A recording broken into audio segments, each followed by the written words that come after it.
आङो खौरांगिरि नोंथांमोननिसिम आङो खुलुमनाय जासिदों। खौरां नायगिरि रायजो राजा नोंथांमोननिसिमबो आंनि खुलुमनायखौ आं गिबियाव जासिग्रोबाय। दिनैहाय जोङो 12 नं चिरांदुवार ब्लक कमिटि इउपिपिएलनि जानानै जोंनि 12 नं चिरांदुवार ब्लक कमिटि मावख'आव जों मोनसे खौरांगिरि मेल दिनै लानो सिगांदों आरो बे खौरांगिरि मेलावनो बाहागो लानो हानाय जोंनि ब्लक कमिटि इउथनि जा गाहाय नेहाथारि खोदोम बसुमतारी बिथां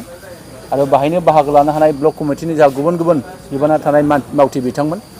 आरो जोंनि इउपिपिएल दोलोजों बिजाथि सायख'जानाय जोंहा बाहाय गोबां बिजाथिफोर दङ मानगोनां बिजाथि नोंथांमोन। दिनैहाय जोङो 12 नं चिरांदुवार ब्लक कमिटि इउपिपिएलनि जानानै जे जोंहा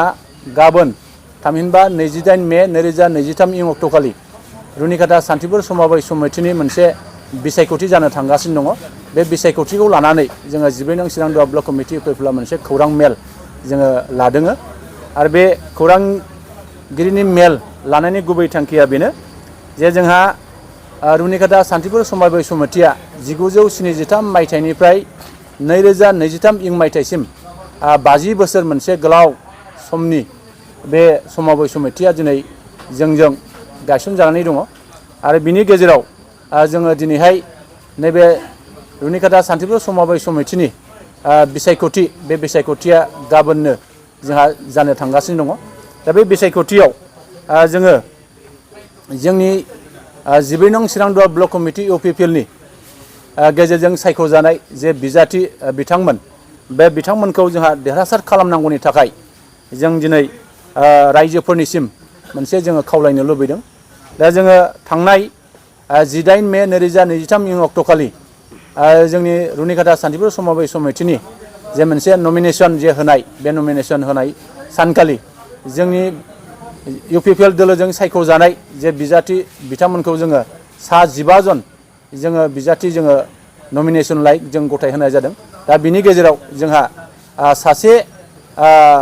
सोद्रोमाया उइदाउट कन्टेस्ट बिथाङा एसटि रिजार्भेसनाव दिनै देरहानानै दङ आरो जोंनि इउपिपिएल दोलोजों सायख'जानाय जे बिजाथिफ्रा दासिमाव सा 14 सोद्रोमाफ्रा दिनै जोंजों सायख'जानानै बिथांमोनखौ जोङो बिसायख'थियाव देरहासार खालामनो थाखाय जों दिनै नाजागासिनो दङ। दा बेखौल' जोङो खावलायनो लुबैदों रायजो राजाफोरनिसिम जोंनि भटार्स बिथांमोननिसिम। दा बिथांमोनहा जाहाथे जोंनि इउपिपिएल दोलोजों सायख'जानाय जे बिजाथिफोर बे बिजाथिफोरखौ जाहाथे नोंथांमोननि जे बेसेन गोसा भटखौ जाहाथे जोंनि बिजाथिफोरनो जाहाथे होनानै देरहासार खालामो आरो देरहासार जाखांनायनि उनाव जोङो मोनसे गोदान बिअडि बर्ड अफ डाइरेक्टर जों मोननो हागोन जों बेखौ मिजिं खालामो। दा जोंनि बिजाथिफोरनि जोंहा सावगारिया जागोन जोंनि 14 जन 14सा जोंनि बिजाथिफोरनि सावगारिया साफ्रोमनाबो जोंहा मोनसे फिथाइ सामथाइनि सावगारि जों मोननो हादों। दा बेनिखायनो साफ्रोमबो जोंनि शेयार हल्डार नोंथांमोनहा भटार्स नोंथांमोनहा जाहाथे जोंनि इउपिपिएल दोलोजों सायख'जानाय जे बिजाथिफोर जा बिजाथिफोरखौ जाहाथे जोंनि फिथाइ सामथाइनि सावगारियाव भट होनानै जाहाथे देरहासार खालामो जों बेखौ खावलायगोन। जों बेखौ नोंथांमोननिसिम गंग्लायै जों आर'ज खालामगोन आरो जों मिजिं खालामो जोंनि नैबे रुनिकाटा सान्थिपुर समबाय समितिनि जे गोदान जे बिअडि बे बिअडि फैनाय लोगो लोगो जोङो नैबे समबाय समितिनि सिङाव थानाय गोबां माखासे जे बेले बेजे थासारि बे थासारिखौ जों निस्सय मोजां फारसे लाबोनायनि थाखाय परिबर्तन खालामनायनि थाखाय जों निस्सय खामानि मावगोन आरो जों खामानि मावगोन जे जोङो दासिमाव जेसेबां जोंनि नैबे समबाय समितिनि सिङाव डिलारफोर दङ बे डिलारफोरखौबो जोङो निस्सय गभर्नमेन्टनि गाइडलाइन मथे जोङो दिनैहाय हाथिसाराव दासिमाव जोंहा सासेल' डिलार दङ। दा बाहाय गासै 5,000 सुबुंफ्रा दिनै रेशन कार्ड मोनजाग्रा दङ। दा आरो जोंहा देवस्रियाव सासेल' डिलार दङ आरो बिनि गेजेराव जोंहा 4,000 जा रेशन कार्ड मोनजाग्रा मानसिफोर दङ आरो गुबुन गुबुन माखासे डिलारफोरखौबो जोङो नुनो मोनदों जाहाथे बे डिलारफोरखौबो जोङो जोंनि बिअडिनि बिबानगिरिफ्रा बिनि सायाव नायबिजिरनानै सरकारनि गाइडलाइनखौ नोजोर खालामनानै जोङो हाथिसाराव जोङो मोनब्रै डिलार खालामनायनि जोङो सिन्था खालामनानै लानाय जादों। देवस्रियाव जोङो मोनथाम गोदान डिलार खालामनायनि थाखाय जोङो थांखि लानाय जादों आरो जोङो बेखौनो थांखि लाबावदों जे दानि जेसेबांनाखि जोंहा आबादारि आफाद दङ बे आबादारि आफादनि दैदेनगिरिफ्रा निस्सय जेरैबायदि जोंनि रायजो राजाफोरनो बा जोंनि शेयार हल्डारफोरनो जेरैबायदि सुजुग सुबिदा होनांगौमोन दा बिथांमोना बेखिनि सुजुग सुबिदाखौ होनो हायाखै जोंनि बिउडि फैनाय लोगो लोगो गोदान आबादारि जों आफाद दानानै जोंनि एलेखा वाइसआव जोंनि माखासे लाइमोन सेंग्रा सिख्लाफोरनो जोङो गुबुन गुबुन आबाद मावनायनि थाखाय जोङो दुरमुस खालामनानै गायनायनि थाखाय जोङो स्ट्रबेरि गायनायनि थाखाय लेबु गायनायनि थाखाय आनारस गायनायनि थाखाय गुबुन गुबुन बेबादि आबाद मावनायनि थाखाय जोङो बिथांमोननो जोंनि गोदान बिउडिनि गेजेरजों गोदान आबादारि आफादनि गेजेरजों जों बिथांमोननो बे टीम वाइसआव ग्रुप वाइसआव 5 लाख 10 लाख रां हरनानै बिथांमोनखौ जोङो थांनानै थानायनि जे सुबिदा बे फारसे जोङो खामानि मावनो सिगांदों दा बेनिखायनो जों आसा खालामदों जोङो मिजिं खालामदों जाहाथे फैबाय थानाय समाव जोङो जोंनि नैबे गोदान बिउडिनि गेजेरजों फारफ्रोमबो बिथिंखौनो जोङो जौगानायनि थाखाय जों खामानि मावनो जोङो थांखि लादों आं आसा खालामो जोंनि बे थांखि लानायाव जोंनि साफ्रोमबो जोंनि शेयार हल्डार बिथांमोनहा जोंखौ मदद खालामनानै जोंनि इउपिपिएलजों मदद होजानाय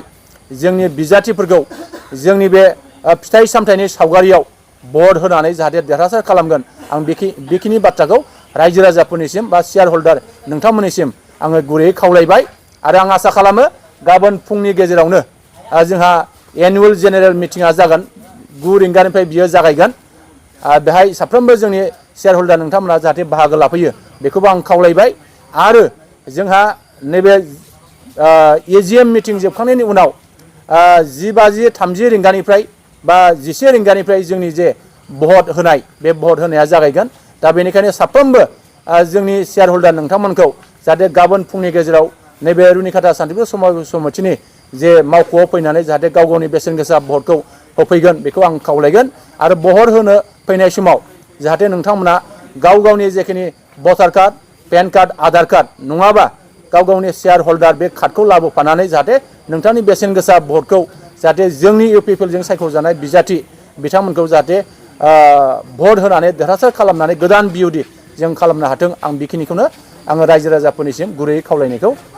आं खावलायनाय थाबाय पुलिस प्रशासनखौ मा खावलायगोन जों आसा खालामो जाहाथे गाबोननि जे बिसायख'थि बे बिसायख'थियाव जाहाथे गोजोन थासारिनि गेजेरजों जाहाथे जोंनि बे बिसायख'थिया बारग'लांनो हायो बेनिखायनो जाहाथे नैबे बिसायख'थियाव जाहाथे पुलिस प्रशासननिफ्राय बाहाय गोख्रों नोजोर लाफैनानै जोंखौ मदद खालामनो आङो पुलिस प्रशासननि फारसे आङो गुरैयै खावलायहरनाय थाबाय नोंथांनि दोलोनि बिजाथिफोरनो मा मा फिथाइनि सावगारियाव मा मा फिथाइ सामथाइनि सावगारि जोंनि इउपिपिएल दोलोजों सायख'जानाय जोंहा गासै सा 14 जोंनि बिजाथिफोरा जोंहा गुबुन गुबुन माखासे फिथाइ सामथाइ जों मोननो हादों दा जोंहा बाहाय दङ बुजेन बसुमतारिया जोंहा थाइजौ मोनदों थाइजौनि सावगारियाव जाहाथे भट होगोन बेखौबो आं खावलायगोन जा चन्द्र बाहादुर सेत्रि बिथाङा धर्मुस फिथाइ बे सावगारिखौ बिथाङा मोनदों दुकुले सुत्रधर बिथाङा मोदोमफुल फिथाइ बिथाङा मोननो हादों आरो जोंहा दन्दिराज सेत्रि बिथाङा खान्थाल फिथाइनि सावगारि बिथाङा मोननो हादों आरो जोंहा कृष्ण लाख्रा बिथाङा थालिर फिथाइनि सावगारि बिथाङा मोननो हादों करानन्द आचार्य बिथाङा दालिम फिथाइनि सावगारि बिथाङा मोननो हादों मनेन बसुमतारी बिथाङा आनारस फिथाइनि सावगारि बिथाङा मोननो हादों आरो जोंहा मनज कुमार नार्जारी बिथाङा आंगुर फिथाइनि सावगारि बिथाङा मोननो हादों आरो जोंहा बाहाय मृत्युन्जय बरगयारी दङ बिथाङा सुमफ्राम फिथाइनि सावगारि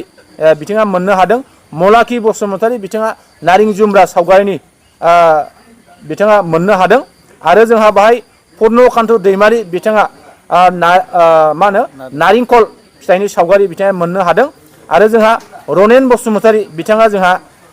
आपेल फिथाइनि सावगारि बिथाङा मोननो हादों आरो जोंहा समनाथ शर्मा बिथाङा कमला फिथाइनि सावगारि बिथाङा मोननो हादों आरो जोंहा थारागिरि बिथाङा नारें लेबुनि सावगारि बिथांमोनहा बे सावगारिफोरखौ मोननो हादों आङो खावलायगोन जोंनि साफ्रोमबो जा शेयार हल्डार बिथांमोनहा जाहाथे नैबे जोंनि इउपिपिएल दोलोजों सायख'जानाय बिजाथिफोरनि जे गुबुन गुबुन फिथाइ सामथाइनि सावगारि बे सावगारियाव जाहाथे भट होनानै देरहासार खालामो आं बेखौ जोंनि शेयार हल्डार बिथांमोननिसिम गुरैयै खावलायहरनाय थाबाय